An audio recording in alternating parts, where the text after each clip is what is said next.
Market segmentation करा रही थी। सेगमेंटेशन तो पता लगी क्या होगा कि मार्केट को सेगमेंट करना, मार्केट को डिवाइड करना, और होमोजेनस हेट्रोजेनस जो मार्केट है, यानी जो 50 लोगों में जो 50 टाइप का डिमांड है, उस 50 डिमांड को जब हम एक डिमांड में क्रिएट करने की कोशिश करते हैं, होमोजेनस प्रोडक्ट बना के, एक प्रोडक्ट के थ्रू मल्टीपल कंज्यूमर को जो उनके नीड को सेटिस्फाई करने की कोशिश करते हैं, दैट इज सेगमेंटेशन। तो सेगमेंटेशन क्यों करते हैं? ताकि जो टारगेट और पोटेंशियल कस्टमर्स हैं उनको हम समझ पाए। अब जैसे कोई भी प्रोडक्ट बनाया जा रहा है, उस प्रोडक्ट के हर एक पर्सन तो पोटेंशियल कस्टमर नहीं है। अब ऑडी हर एक कोई तो खरीद नहीं सकता, हर एक कोई पोटेंशियल कस्टमर नहीं है। तो रिच और हाई स्टेटस के लोग ही जो है वही ऑडी को खरीद सकते हैं। If you are talking about the convenience product, यानी वैसे प्रोडक्ट जो डे टू डे प्रोडक्ट वो है, उनको तो सब लोग खरीद सकता है और सब लोग खरीदते भी हैं। ठीक है, सो यहाँ पर आपके पोटेंशियल कस्टमर सारे लोग हो जाएंगे, है ना। सो जब आप मार्केट को डिवाइड करते हो तो आपको पता है कि कौन से कस्टमर्स को हमें क्या प्रोडक्ट सेल करना है। So segmentation is able to give you profit, survival और मार्केट फेलियर से आपको बचाता है मार्केट सेगमेंटेशन। ठीक है, अब बेसिस ऑफ मार्केट की बात करें, सेगमेंटेशन की बात करें, बेसिस ऑफ मार्केट सेगमेंटेशन, तो मैंने आप लोग को 4 मेजर बेसिस के बारे में बताया था। पहला था geographic, behavioural, psychographic and demographic. ठीक है, सो जियोग्राफिक सेगमेंटेशन में क्या होता है, जब हम किसी मार्केट को डिवाइड करते हैं एरिया के बेसिस पर। किस बेसिस पर डिवाइड करेंगे? एरिया के बेसिस पे, ज्योग्राफी के बेसिस पर। ठीक है, जैसे माउंटेनियस एरिया, टेरेन हो गया, कोस्टल रीजन हो गया, आपका फिर प्लेटू एरिया हो गया, फिर आपके स्टेट्स हो गए, आपका फिर रीजन हो गया, जोन हो गया, तो ये आपका ज्योग्राफिक में आएगा। किस में आएगा? ज्योग्राफिक सेगमेंटेशन में आएगा। ठीक है, जैसे मैंने बताया था कि जो जीप्स है, जो जीप बड़े साइज के जो जीप होते हैं, मल्टीपल सीटर वाले, 8-9 सीटर्स वाले, उनका सबसे ज्यादा वो पॉपुलर है रूरल एरियाज में as comparison to the urban areas. The reason behind it is कि जो रूरल एरियाज में लोग होते हैं वो ज्यादातर ग्रुप में रहते हैं और फैमिली ओरिएंटेड होते हैं। तो वो कहीं भी जाएंगे तो पूरी ज्वाइंट फैमिली, तो बड़ी बड़ी पूरी फैमिली एक साथ जाती है। ठीक है, तो उनकी जीप की रिक्वायरमेंट ज्यादा है, वहां पर पॉपुलेशन ज्यादा है, हाई है, डेंस है। नेक्स्ट अगर हम बात करें शॉपिंग मॉल्स की, तो शॉपिंग मॉल्स आपके सबसे ज्यादा कौन से एरिया में होंगे? लार्जर सिटीज में होंगे। कहां पर होंगे? लार्जर और मेट्रो सिटीज में होंगे। क्यों होंगे? क्योंकि मेट्रो सिटीज में इकोनॉमी बेहतर होता है लोगों का, परचेजिंग पावर, अफोर्डेबिलिटी हाई होता है और डिमांड भी ऐसी जगहों का हाई होता है। ठीक है, नेक्स्ट बात करें अगर हम लार्जर सिटी, समझ में आ गया। रेनकोट्स और रेनी से रिलेटेड प्रोडक्ट जो है, रेनकोट्स वगैरह जो है, उसको आप कहाँ सबसे ज्यादा सेल करोगे? मुंबई में या फिर मेघालय में। ठीक है, तो ऐसी जगह पे क्यों सेल करोगे? क्योंकि वहां बारिश बहुत ज्यादा होती है। सही बात है। अब ऐसा नहीं कि बिहार में रेनकोट नहीं मिलता है, लेकिन उसका एक टाइम होता है, सीजनल है। ठीक है, ऑल द टाइम आप उसी जगह पे सेल कर पाओगे जहां पर ऑल द टाइम डिमांड है। क्लियर हो गया? चलिए, next one is Jio demographic segmentation. अब यहाँ पर 2 सेगमेंटेशन मिल रहा है, कौन कौन सा? डेमोग्राफिक। ठीक है, तो डेमोग्राफिक सेगमेंटेशन का मतलब क्या होता है? जो हम पर्सन के बेसिस पर करते हैं, एज ग्रुप पे, ऑक्यूपेशन पे, इनकम पे, तो ये सब आपका डेमोग्राफिक में आ गया, राइट। सो जो जियो डेमोग्राफिक सेगमेंटेशन है, यहाँ पर दोनों तरीके का सेगमेंटेशन हम यूज करेंगे, जियोग्राफिक भी और डेमोग्राफिक भी। अब इस अप्रोच में हम क्या देखते हैं, जैसे हम इस अप्रोच में ऐसे एरिया को, प्रीमाइस को नोटिस करते हैं या फोकस करते हैं जहां पर पीपल जो है एक दूसरे से काफी नियर बाय रहते हैं। जैसे कॉलोनी ले लो, ठीक है, जहां पर people who live close to one another and have a similar economic status. यानी एक ऐसा कॉलोनी ले लो जो पॉश एरिया में कॉलोनी है, बोरिंग रोड का कॉलोनी ले लेते हैं, पॉश एरिया है, तो लगभग सबका इकोनॉमी नियर बाई होगा, यानी कि सब लोग रिच और मिडिल से थोड़े से ऊपर होंगे, है ना। तो ऐसे जगह पे taste, preferences, consumption, lifestyle, purchasing pattern बहुत ज्यादा क्या होगा? सिमिलर होगा। तो हमने एरिया पे फोकस कर लिया, इसीलिए जियोग्राफिक है, और उसके विद इन हमने लोगों पे फोकस किया कि उनका इनकम स्टेटस क्या है, परचेजिंग पावर क्या है, प्रेफरेंसेस क्या है, तो इसमें हमने डेमोग्राफिक भी सेगमेंटेशन कर लिया। आ गई बात समझ में? This point is clear. Next one is demographic segmentation. तो डेमोग्राफिक सेगमेंटेशन तो आई गेस सबको पता ही होगा क्या होता है डेमोग्राफिक सेगमेंटेशन।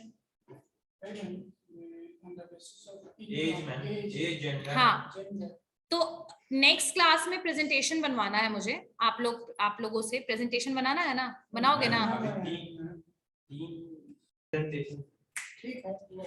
डेमोग्राफिक सेगमेंटेशन में हम जब मार्केट को सेगमेंट करते हैं, that will be on the basis of age, education, income, marital status, household life cycle, family size, social class, ये सारे के सारे बेसिस पर, इनमें से कोई भी एक बेसिस पर जब आप मार्केट को डिवाइड करते हैं तो हम क्या बोलेंगे उसको, डेमोग्राफिक सेगमेंटेशन। जैसे हॉर्लिक्स ने क्या किया है, हॉर्लिक्स ने भी डेमोग्राफिक सेगमेंटेशन कर दिया है, because they started providing the multiple type of Horlicks for the multiple type of group, age group, ठीक है। They basically focused on the children के लिए उन्होंने स्पेशली जूनियर हॉर्लिक्स लॉन्च किया है, फिर उन्होंने विमेन हॉर्लिक्स लॉन्च किया है, मदर हॉर्लिक्स लॉन्च किया है। सो ये डेमोग्राफिक सेगमेंटेशन का पार्ट आ जाएगा। समझ में आ गई बात, क्लियर हो गया?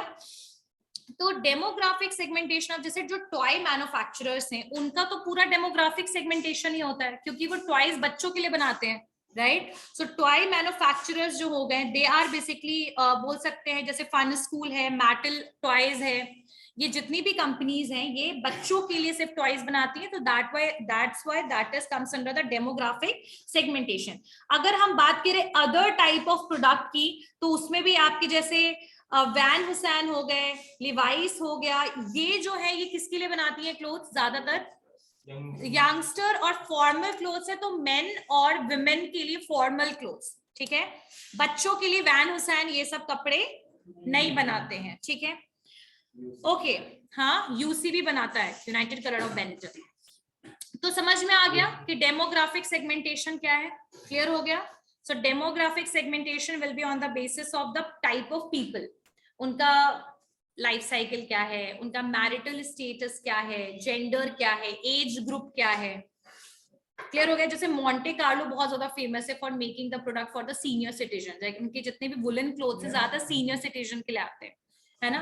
सो they are basically focusing on the type of consumers, ठीक है।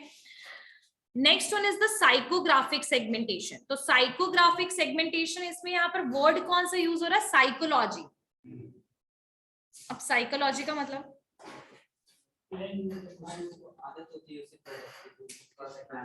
Personality, what type of mentality you have, ठीक है। सो जो ये जो साइकोग्राफिक सेगमेंटेशन है, ये दो चीजों पर बेसिकली होता है, पर्सनालिटी पे और आपकी लाइफस्टाइल पे। What is the meaning of personality now? हाँ, so it can be for the status, yes. Personality is somehow related with your own perception, how you want to be in your life, कैसे अपने life में आप रहना चाहते हो, कैसे life को जीना चाहते हो, किस टाइप के ब्रांड और प्रोडक्ट को प्रेफरेंस देते हो, और ये इसीलिए होता है somehow it is related with the occupation as well, जो मैंने आप लोगों को बताया था। तो जो कंज्यूमर होते हैं उनका एक सेल्फ इमेज होता है, वो अपने आप को क्या समझते हैं और अपने लिए उनका क्या मेंटालिटी है। Some people are like that, जिनके लिए उनका मेंटालिटी होता है कि no, if I will be simple I will be look okay. तो आपके अपने लिए क्या इमेज है, सेल्फ इमेज क्या है, ठीक है, वो आपकी पर्सनालिटी को डिस्क्राइब करता है। कुछ ऐसे लोग होते हैं जो बहुत एम्बिशियस हैं, कॉन्फिडेंट हैं, एग्रेसिव जिनको बहुत गुस्सा आता है। कुछ लोग इम्पल्सिव हैं, तुरंत से डिसीजन लेने वाले को बोलते हैं इम्पल्सिव, ठीक है, जो डिसाइड कुछ नहीं करेंगे तुरंत से डिसीजन ले लेंगे, ठीक है, इम्पल्सिव हैं। कुछ कंजर्वेटिव हैं, जो कंजर्वेटिव का मतलब जो ट्रेडिशंस और ये सब पे बहुत बिलीव करते हैं और अपने मेंटालिटी को वो मार्केट के बेसिस पर एक्सप्लोर नहीं करना चाहते, कंजर्वेटिव थॉट्स हैं, ठीक है। कुछ मॉडर्न लोग होते हैं, अब जैसे सम विमेन आर मॉडर्न, तो they are basically wearing the western clothes, सही बात है, ठीक है। Some people are very extrovert, कुछ लोग बहुत ज्यादा बोलने वाले होते हैं, बहुत लोग इंट्रोवर्ट होते हैं। तो ये जितना भी बिहेवियर है, ये सब आपकी पर्सनालिटी को दिखाता है।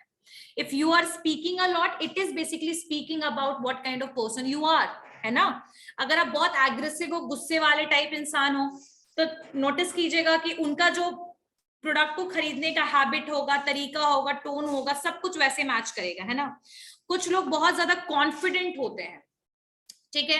कुछ लोग आपके एम्बिशियस हो, कुछ लाइफ में कुछ पाना, गोल, तो ये सब आपकी पर्सनालिटी को डेवलप करता है, ठीक है।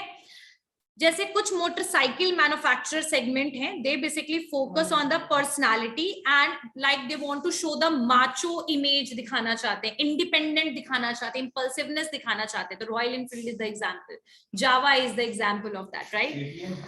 हाँ, KTM is the example. That sports bike का वो मिक्सचर है KTM, राइट? स्पोर्ट्स बाइक ही है काइंड ऑफ वो, तो वो आपको दिखाता है. नेक्स्ट, आपका जो कुछ ऐसे भी जो प्रोडक्ट हैं जो आपके कंपनी मतलब आपके इमेज को दिखाते हैं.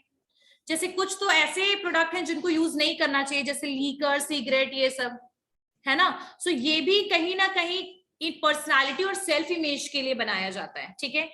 अब ये जितनी भी चीजें हैं ये आपकी psychology, personality, lifestyle, your perception, your thinking, your attitude, ये सब से ये डेवलप होता है.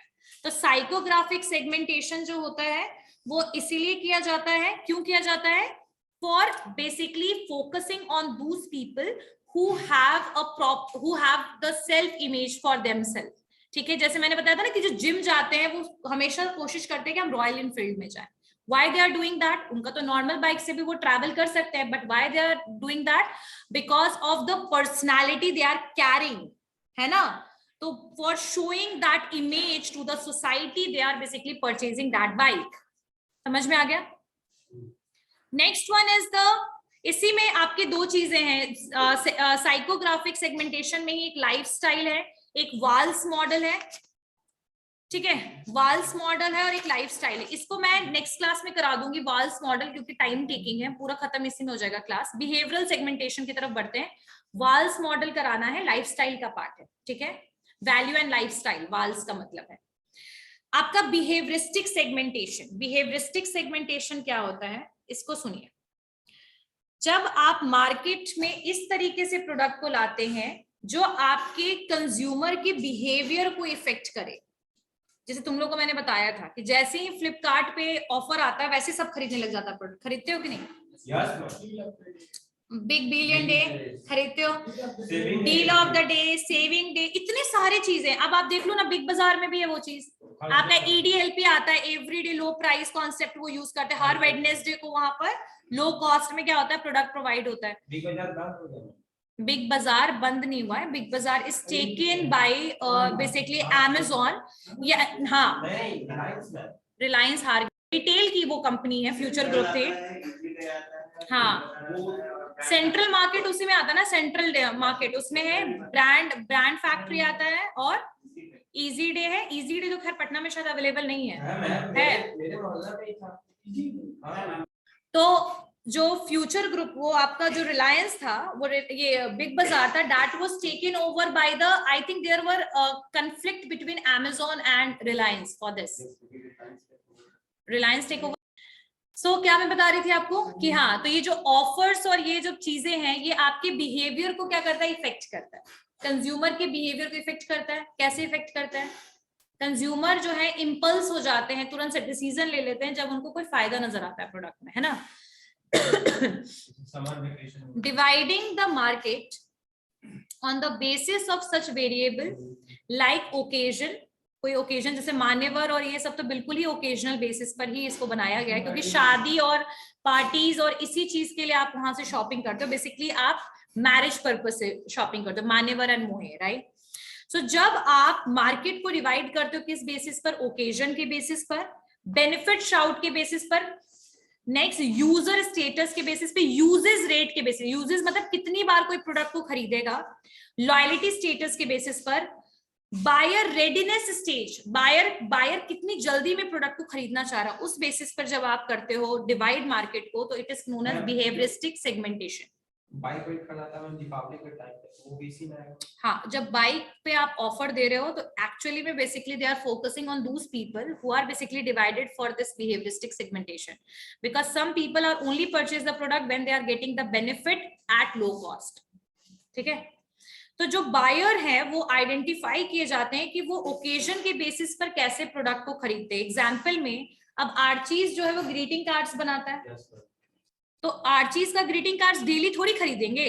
जब किसी का बर्थडे होगा या किसी की एनिवर्सरी होगी, तो हाँ, तो ऐसे बेसिस पर we are basically purchasing the greetings card, right? So Archies के जो ग्रीटिंग कार्ड्स हैं वो ज्यादातर डिफरेंट ओकेजन के लिए ही बनाए जाते हैं, और उसका आप देखिएगा जब भी आप ग्रीटिंग कार्ड्स उठाइएगा तो उसमें जो भी चीजें मेंशन होंगी that will be for the occasion. It is not कि that today is Thursday so please take this greeting card, no. हाँ, सो ज्यादातर ग्रीटिंग कार्ड्स का कोई पर्पस होता है खरीदने का, राइट? उसके अलावा अगर आप नॉर्मल देखिएगा और भी चीजें हो सकती हैं, जैसे कि आपका मैंने बता दिया था कि जो भी ऑफर्स डिस्काउंट्स आते हैं that is also for some occasional basis पर जब आप देते हो. जैसे कि मान लीजिए दिवाली आ रहा है तो कुछ डिस्काउंट दे दिया, तो उस समय आपका जो नंबर ऑफ पीपल होगा दैट विल बी इंक्रीज. जो परचेज करेंगे उनका नंबर क्या हो जाएगा, इंक्रीज हो जाएगा. ठीक है, सो ये बिहेवियरिस्टिक सेगमेंटेशन जो है ये उन लोगों के लिए खासकर होता है जो कुछ पर्टिकुलर हैबिट और कुछ रीजन की वजह से प्रोडक्ट को खरीदते हैं. कोई ओकेजन में प्रोडक्ट को खरीदना या किसी ओकेजन के लिए स्पेशली प्रोडक्ट को बनाना. मोहे और Manyavar can be the example of this as well. ठीक है, नेक्स्ट वन इज, अच्छा, बेनिफिट सेगमेंटेशन का क्या मतलब हो सकता है?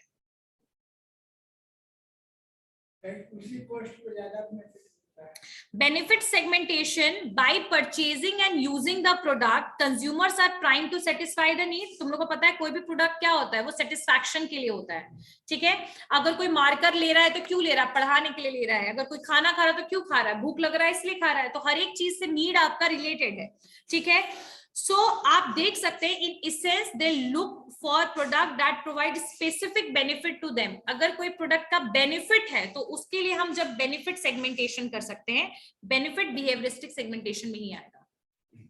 Benefit will come under the behaviouristic segmentation. ठीक है, एग्जाम्पल में एक डिस्टिंक्ट ग्रुप है आपके ऑटो बायर का. One group might be more interested in economy and the other in the safety. तो जो बेनिफिट आप बेनिफिट के बेसिस पर जब सेगमेंट करते हो, जैसे तुम लोग का जितना एडवर्टाइजमेंट होता है ना वो बेनिफिट बेसिस पर होता है. जैसे जो भी यूनिक फीचर है और जो जिससे आप बेनिफिट ज्यादा दिखा पा रहे हो कि आप ये प्रोडक्ट खरीदोगे तो फायदा बहुत ज्यादा होगा. जैसे वॉशिंग मशीन अगर आप सेल करना चाह रहे हो और वॉशिंग मशीन में आप ये क्वालिटी दिखाते हो कि you don't need to use your hand even but only you just need to put the washing powder over it and after that everything is going to be done by washing machine, so you are showing the benefit. So benefit segmentation का मतलब होता है when we are segmenting the market and when we are basically making the product and showing the benefit only to the customers, that what benefit or profit you will get after purchasing the product. तो इसको कहेंगे benefit segmentation. जितना ज्यादा benefit उतना ज्यादा product क्या होगा, cell होगा. समझ में आया कि ऊपर से गया? चलिए, so next one is benefit segmentation of toothpaste market. ये समझो, इससे और अच्छे से क्लियर हो जाएगा. प्रिंसिपल बेनिफिट सॉर्ट क्या हो सकता है? प्रिंसिपल बेनिफिट क्या होगा किसी टूथपेस्ट का? Basic cleanliness. ठीक है, सो आपका प्रिंसिपल बेनिफिट आउट क्या होगा? Brightness of the teeth cosmetics. ठीक है, बेसिक और क्या हो सकता है? डीके प्रिवेंशन, यानी कि दांत वात सड़े ना. ठीक है, टेस्ट, जैसे क्लोजअप. हाँ, लो प्राइस, लो प्राइस. ठीक है, अब नेक्स्ट है कि साइकोग्राफिक, इसका कैरेक्टरिस्टिक्स क्या हो सकता है? साइकोग्राफिक कैरेक्टरिस्टिक क्या होगा? ये तो प्रिंसिपल बेनिफिट्स आउट हुआ, तो मतलब फायदे के बेसिस पर जो कंज्यूमर प्रोडक्ट खरीदते हो वो बेनिफिट सेगमेंटेशन में आएंगे. साइकोग्राफिक कैरेक्टरिस्टिक्स क्या हो जाएगा इसी जगह पे?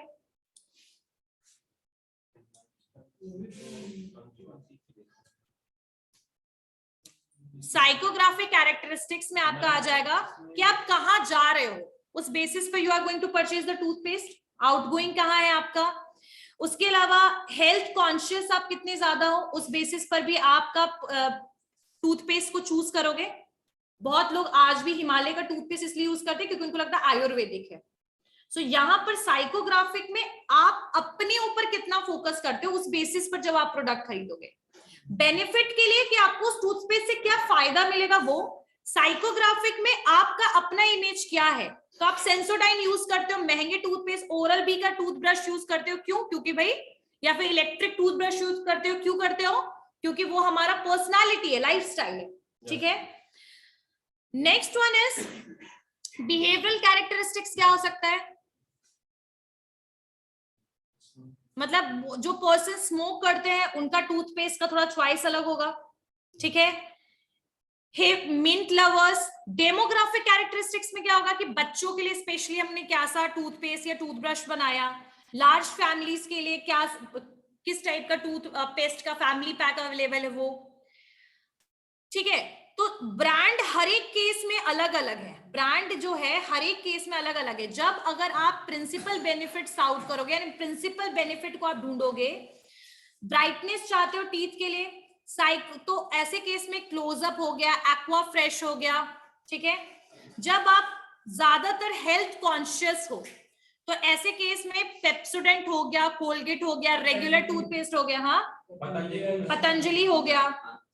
जब आप टेस्ट के बेसिस पर बहुत ज्यादा हो, टेस्ट के बेसिस पर बेनिफिट जो है आपका वो टेस्ट है, साइकोग्राफिक आपका क्या है, सेल्फ इंडल्जेंट, और मिंट लवर हो, ये बिहेवियरल में आ गया।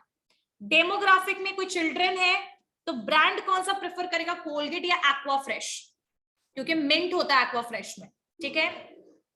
प्राइस अगर आपके लिए सबसे ज्यादा इंपॉर्टेंट है, बेनिफिट से भी ज्यादा अपने प्राइस पे फोकस कर रहे हो, हेवी यूजर्स हैं, ट्रेडिशनल टाइप का थोड़ा थॉट प्रोसेस है, तो ऐसे केस में नीम, बबूल, वीको।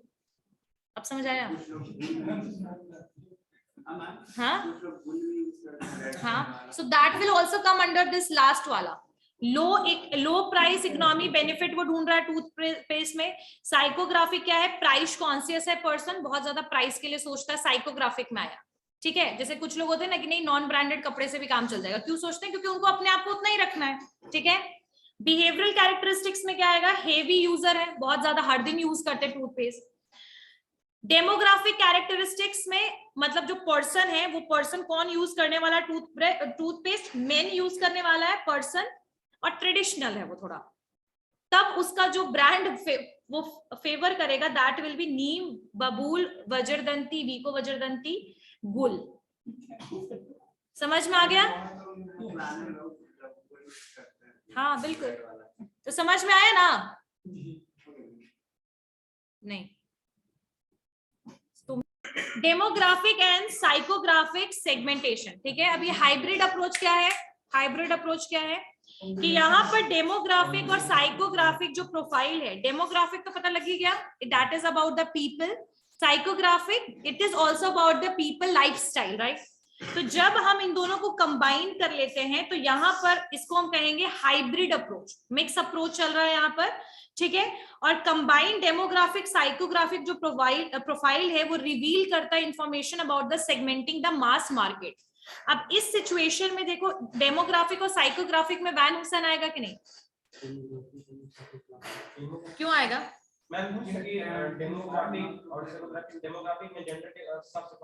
और साइकोग्राफिक में स्टाइल के बेसिस पर फॉर्मल स्टाइल, ठीक है। सो यहाँ पर जो आप जिस तरीके से मतलब यहाँ दो सेगमेंटेशन जो साइकोग्राफिक और डेमोग्राफिक जब मैच करेगा तो उसको क्या बोलेंगे, हाइब्रिड अप्रोच, ठीक है। अब सेगमेंटेशन कौन कौन से बेसिस पर किया जाता है, segmentation variable for the organisational market, लिख रहे हो कि नहीं लिख रहे हो, लिखो। Segmentation variables for the organisational market. अब जब आप ऑर्गेनाइजेशनल मार्केट को सेगमेंट करते हो तो वो कौन कौन से बेसिस पर करते हो, ऑर्गेनाइजेशनल मार्केट के बेसिस पर जब आप सेगमेंट करते हो तो कौन कौन से बेसिस पर करोगे, जियोग्राफिक लोकेशन पे, जियोग्राफिक लोकेशन पे।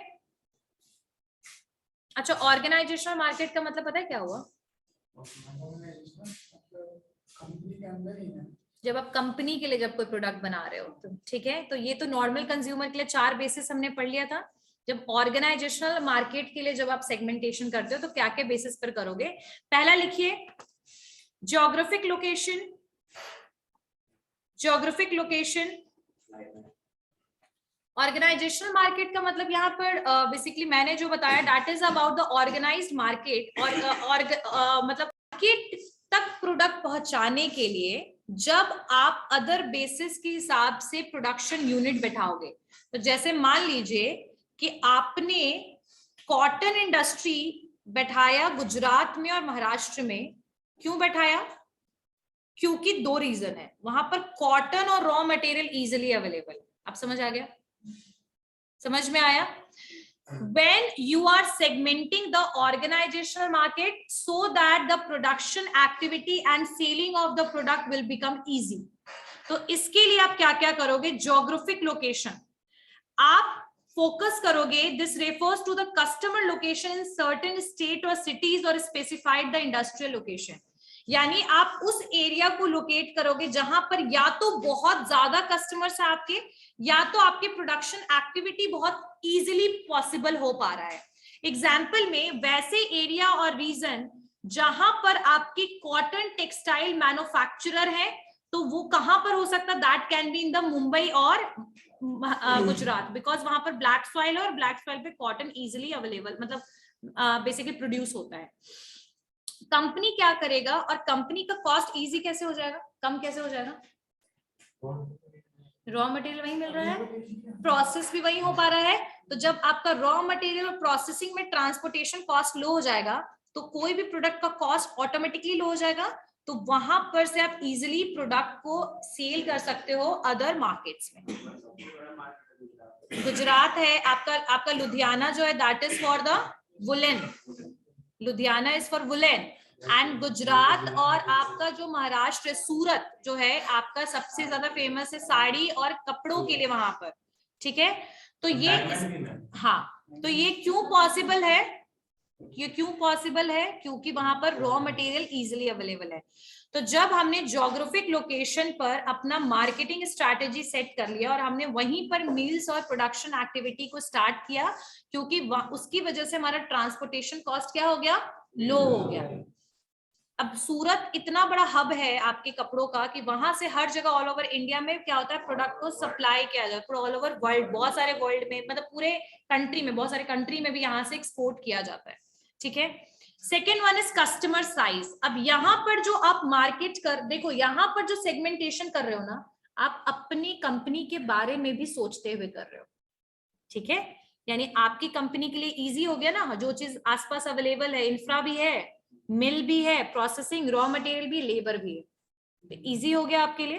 तो ये हो गया ज्योग्राफिक लोकेशन. तो ज्योग्राफिक लोकेशन के लिए हम रॉ मटेरियल की एक्सेसिबिलिटी को देख सकते हैं, इंफ्रास्ट्रक्चर को देख सकते हैं, लेबर्स को देख सकते हैं, कॉस्ट को देख सकते हैं, राइट. आपका ट्रांसपोर्टेशन कॉस्ट भी देख सकते हैं. क्लियर हो गया. नेक्स्ट हो गया कस्टमर साइज.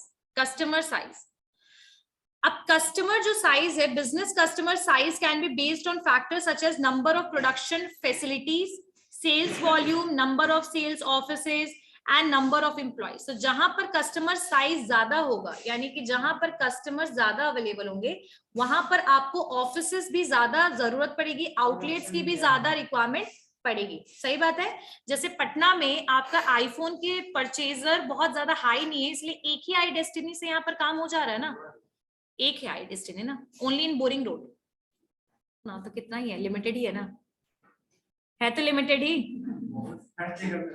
मिलता है. लेकिन अगर मैं सिर्फ एक बात बता रही हूँ, ऑथराइज डीलर्स की अगर बात करें तो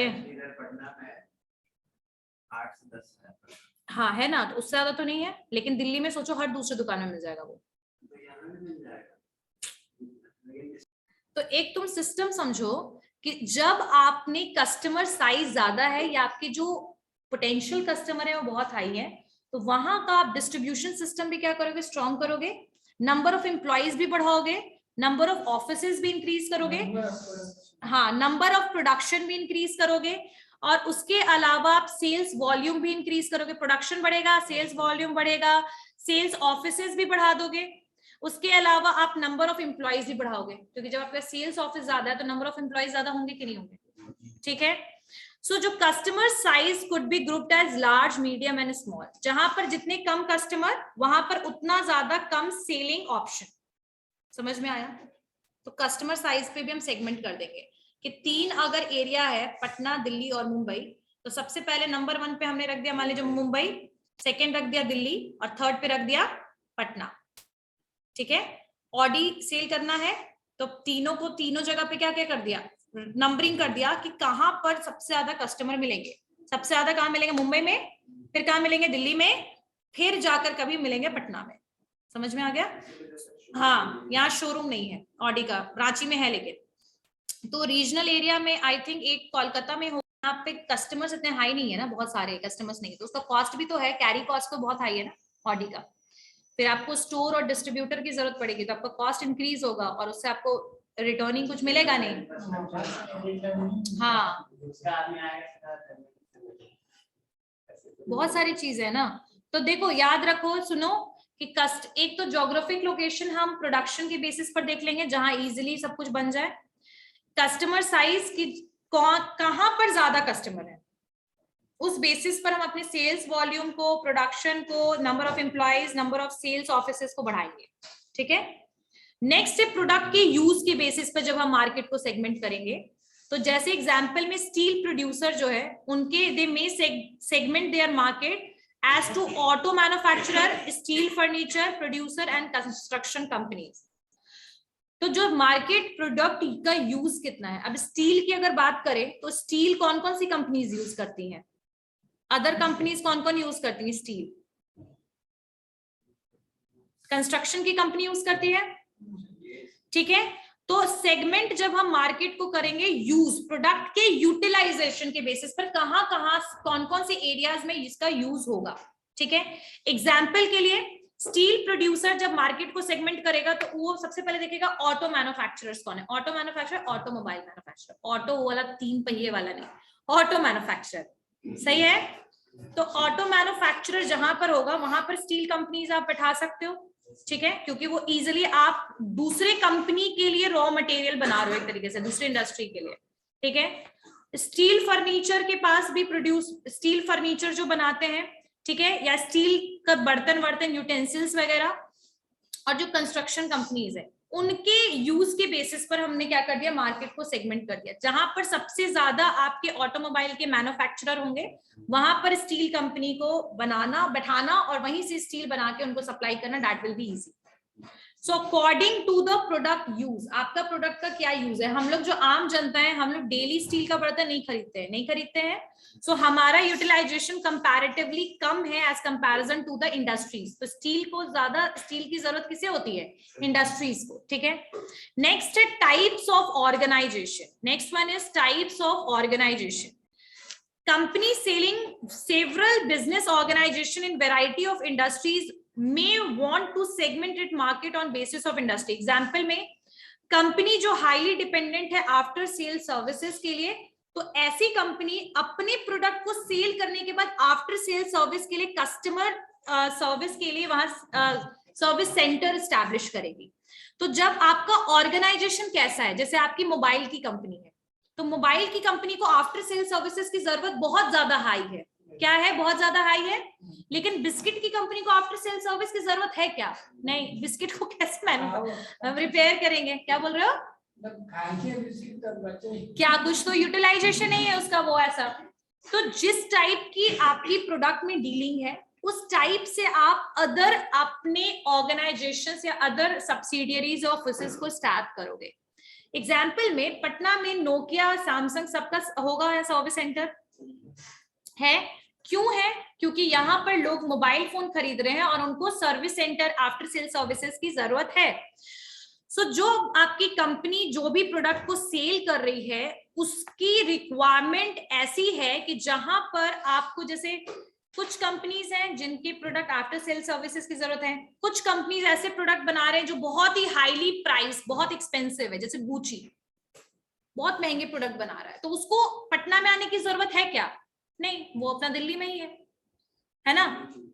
तो इस बेसिस पर जब आपका जो ऑर्गेनाइजेशन है वो क्या प्रोडक्ट बनाता है, जब उस बेसिस पर आप सेगमेंट करते हो तो उसको कहते हैं टाइप ऑफ ऑर्गेनाइजेशन। समझ में आया? नेक्स्ट है buying behaviour and situation. Business market can be segmented on basis of degree to which buying activity is centralized. Centralized buyer कौन होगा? Is likely to consider all purchases with a given supplier on national or global basis.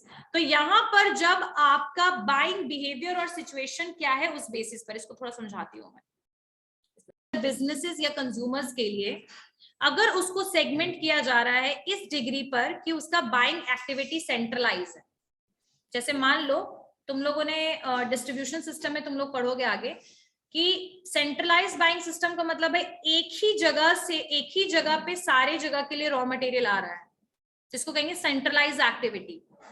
Centralised buyer वो buyer होते हैं जो consider करते हैं all purchases with a given supplier on national और global basis. पूरे के पूरे कंट्री में, चाहे पूरे के पूरे कंट्री में आपके पास सिर्फ एक सेंट्रल या जोनल हेड होगा, जहां पर मान लो वीवो मोबाइल्स है, वो वीवो मोबाइल्स क्या कर रही है, वो जितना भी जगह पे उसके इंडिया में जितने भी जगह सेंटर हो, लेकिन उसी एक गुड़गांव के सेंटर पे वो सारे मोबाइल को मंगवा ले रही है, बनवा रही है, मंगवा रही है अपने में, और वहां से फिर उसको डिस्ट्रीब्यूट कर रही है। तो इस बेसिस पर भी जब आप सेगमेंट करते हो on the basis of the zonal head, आपने एक जोन बना दिया, एक हेड बना दिया, पूरे जगह पे सेंट्रलाइज परचेजिंग किया जा रहा है, आपके अदर लोगों के लिए भी आप ही परचेज कर रहे हो सेंट्रलाइज फॉर्म में। सेंट्रलाइज मतलब एक जगह जब सारी चीजों को खरीदा जा रहा है। इंडिया का गवर्नमेंट क्या है, सेंट्रलाइज है, सेंट्रल गवर्नमेंट। वैसे ही आपका यहाँ पर जो कंपनी है वो सेंट्रलाइज जब बाई कर रही है, पूरे के पूरे अदर ऑफिसेस के लिए, अदर सेलिंग कंपनीज के लिए, अदर ऑफिसेस के लिए भी जब अकेले खरीद रही है एक हेड ऑफिस, उसको कहेंगे सेंट्रलाइज बाई। समझ में आया? जितना ज्यादा डिसेंट्रलाइज कंपनी होगा उतना ज्यादा आपके यूजर के नीड के लिए वो कंसर्न होगा। क्या हो गया, ऊपर से चला गया? जितना ज्यादा डिसेंट्रलाइज्ड बाइंग होगा उतना ज्यादा कस्टमर के नीड को आप एनालाइज कर सकते हो। कैसे? उस लोकेशन के बेसिस पर आप प्रोडक्ट जो है बनाओगे और प्रोडक्ट को सेल करने की कोशिश करोगे, क्योंकि लोकल नीड को समझ पाओगे, है ना। सो इसीलिए जब आपका बाइंग बिहेवियर है सिचुएशन के बेसिस पर जब हम सेगमेंट करेंगे, तो आपका सेंट्रलाइज्ड बाइंग सिस्टम है या डिसेंट्रलाइज्ड बाइंग सिस्टम है, उस बेसिस पर you are going to do the segmentation. ठीक है, अगर गुड़गांव में ऑफिस है तो हमने सेगमेंट कर दिया, क्या गुड़गांव हरियाणा में आ गया, दिल्ली मार्केट, पंजाब मार्केट, उधर के पूरे एरिया को। ठीक है, सो यहाँ पर इन्होंने ऐसे एग्जाम्पल नहीं दिया, देना चाहिए था, लेकिन इसको बस यही समझो कि जितना ज्यादा मार्केट डिसेंट्रलाइज होगा उतनी इफेक्टिवली आपका प्रोडक्ट डिस्ट्रीब्यूट होगा, कॉस्ट रिडक्शन भी होगा, डिस्ट्रीब्यूशन भी होगा। क्योंकि अगर आप कहीं से भी प्रोडक्ट मंगा रहे हो और सेंट्रलाइज है तो एक ही जगह पे सारे प्रोडक्ट आ जाएंगे, फिर आपको वहां से हर जगह पे उसको डिस्ट्रीब्यूट कराना पड़ेगा, कॉस्ट बढ़ेगा नहीं। वही तभी तो कह रही हूँ, centralise is more inconvenient as comparison to decentralise. समझ में आया कि ऊपर से गया? Targeting market segment, target set होगा है। जैसे फास्ट स्टोरी बताते हो, फास्ट ट्रैक है, किसकी कंपनी है, ब्रांड है, ये किसकी, टाइटन की ब्रांड है। ठीक है, टाइटन किसका है, Tata, it is a Tata का। सो आपको टाटा का तनिष्क भी है, टाटा का आपका टाटा क्लिक भी है, टाटा का टीसीएस, टाटा कंसल, हाँ, तो ये सब जो भी आपकी कंपनीज हैं ये टाटा के अंडर में आती है। तो Tata is a parent company and Titan fast track, जो टाइटन का सब ब्रांड है, फास्ट ट्रैक टाइटन का क्या है, सब ब्रांड फास्ट ट्रैक है, सोनाटा भी टाइटन का सब ब्रांड है। ठीक है, तो जब आपका ये देखो, फिर फॉर्चून बोल रही थी, जब फास्ट ट्रैक आया तो फास्ट ट्रैक का मेन फोकस पता है किस पे था, यूथ पे था, जो मैंने बताया था, यंगस्टर पे, क्योंकि स्पोर्ट्स वॉच वो बना रहे थे, फंकी स्पोर्ट्स और ऐसे ट्रेडिशनल और एथनिक वॉच से थोड़ा अलग। तो जो टारगेट मार्केट सेगमेंट है, इसका मतलब है कि जब आपने मार्केट को सेगमेंट कर लिया, 5 पार्ट में मार्केट को डिवाइड कर लिया और आपने डेमोग्राफिक सेगमेंटेशन चूज किया।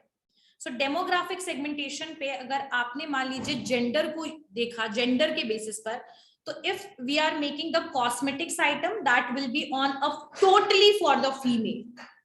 ठीक है, जब आपने कुछ बनाया, जैसे मान लीजिए कुछ और भी ले सकते हैं, जैसे that is only for the children, toys की पूरी इंडस्ट्री चिल्ड्रन। तो जब आपके पास इतने ऑप्शंस हैं तो कौन से ऑप्शन को आप चूज करना चाहते हो? जब आपने मार्केट सेगमेंट कर लिया 5 पार्ट में, अब उस 5 में सेल करना चाहते हो प्रोडक्ट, मतलब उस 5 सेगमेंट को फोकस करना चाहते हो, एक सेगमेंट को फोकस करना चाहते हो, या पूरे 5 सेगमेंट, पूरे 5 मार्केट में एक ही प्रोडक्ट के थ्रू सबको कवर करना चाहते हो? तो यहाँ 4 टाइप से आपका मार्केट को टारगेट किया जाता है। एक होता है डिफरेंशिएटेड मार्केट, ठीक है, एक होता है अनडिफरेंशिएटेड, ठीक है, एक होता है नीश और एक होता है माइक्रो। हाँ आएगा, बिल्कुल आएगा। जो कॉम्प्लान है that is basically targeting the children. हाँ तो पूछना पड़ेगा कॉम्प्लान से।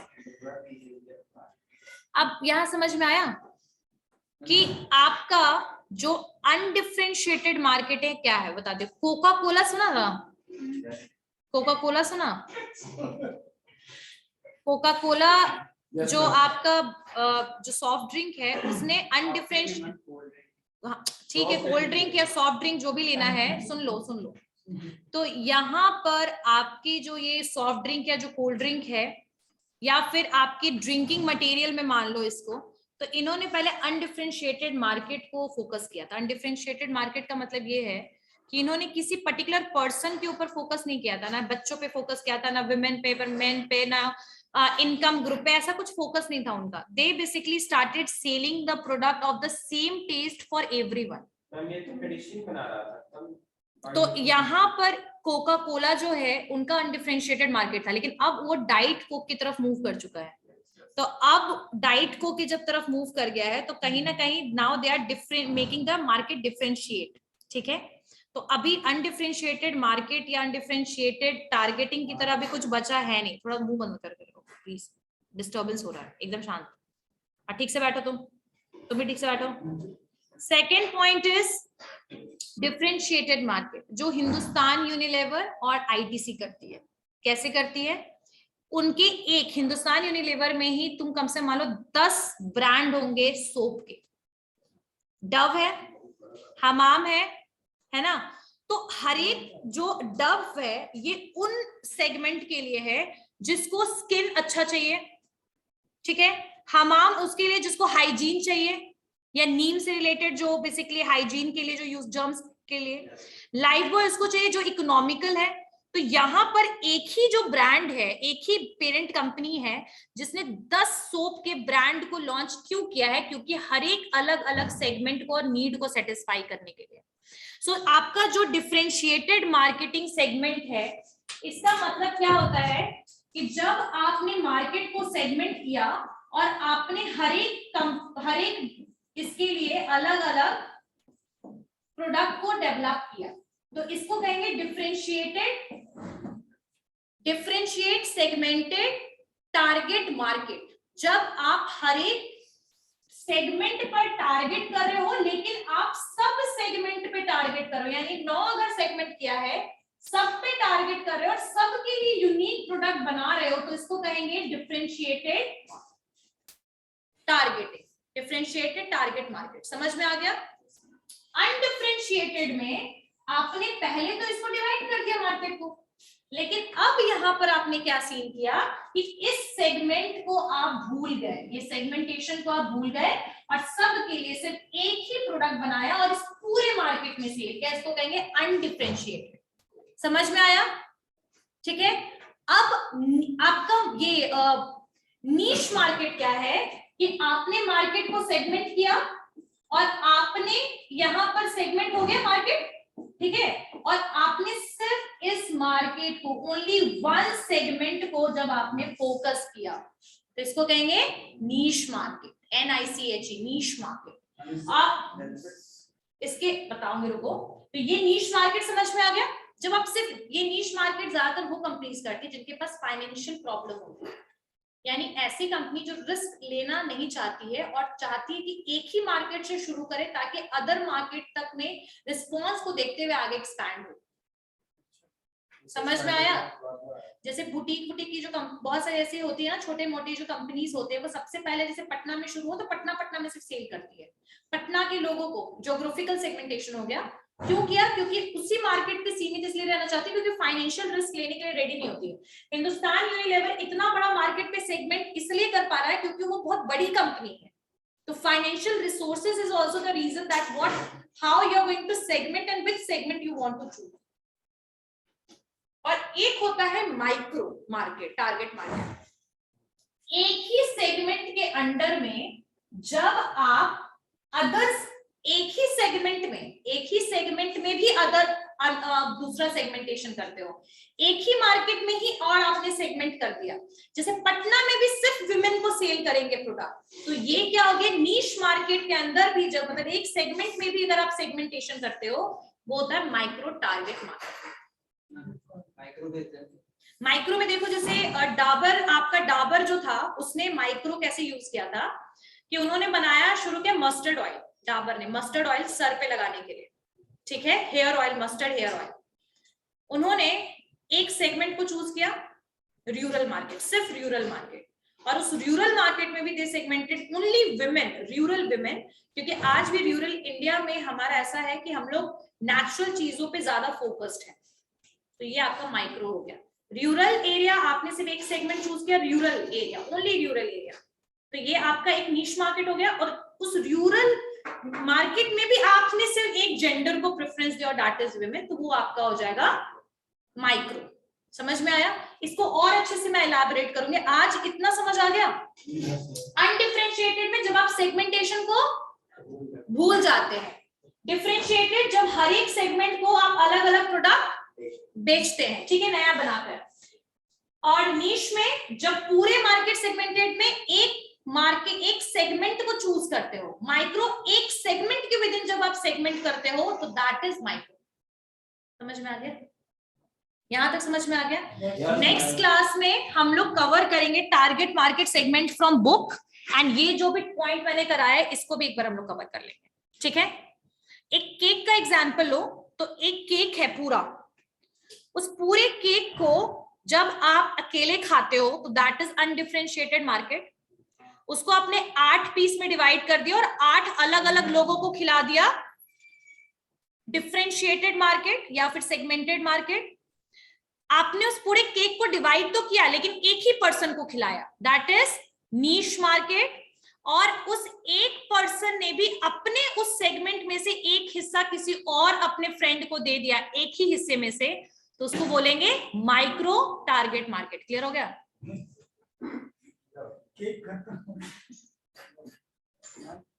पा रहा है क्योंकि उसके पास रिसोर्सेज हाई है, ठीक है, और उसका इतना ज्यादा कस्टमर्स है। हाँ, अगर आप सेगमेंटेड, जब आप सेगमेंटेड मार्केट यानी डिफरेंशिएटेड मार्केट की तरफ मूव करते हो तो ऐसे सिचुएशन में you are better able to capture the market, but उस कैप्चर के लिए आपके पास रिसोर्स होना चाहिए।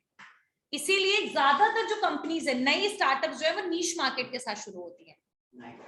हाँ, समझ में आया? तो बेनिफिशियल आपके लिए सबसे ज्यादा तो सेगमेंटेड मार्केट है। ऐसे सबसे ज्यादा अगर इसको प्रॉफिटेबिलिटी के पॉइंट ऑफ व्यू से देखें तो सबसे ज्यादा बेनिफिशियल आपके लिए सेगमेंटेड मार्केट है, क्योंकि आप यहाँ हर कस्टमर को सेटिस्फाई कर पा रहे हो, लगभग हर कस्टमर की नीड के बेसिस पर प्रोडक्ट बना दे रहे हो। जिसके दांत में दर्द है उसके लिए कुछ और बना दिया, जिसको भाई क्लीननेस चाहिए या व्हाइट टूथ चाहिए, टीथ चाहिए, तो उसके लिए कुछ और बना दिया। तो यहाँ पर आप हर कस्टमर के नीड को देख पा रहे हो, तो यहाँ पर आपके लिए सेगमेंटेड मार्केट बेनिफिशियल है कस्टमर के पॉइंट ऑफ व्यू से। लेकिन अगर ऑर्गेनाइजेशनल पॉइंट ऑफ व्यू से और सर्वाइवल पॉइंट ऑफ व्यू से नीश मार्केट इज बेनिफिशियल। समझ में आया?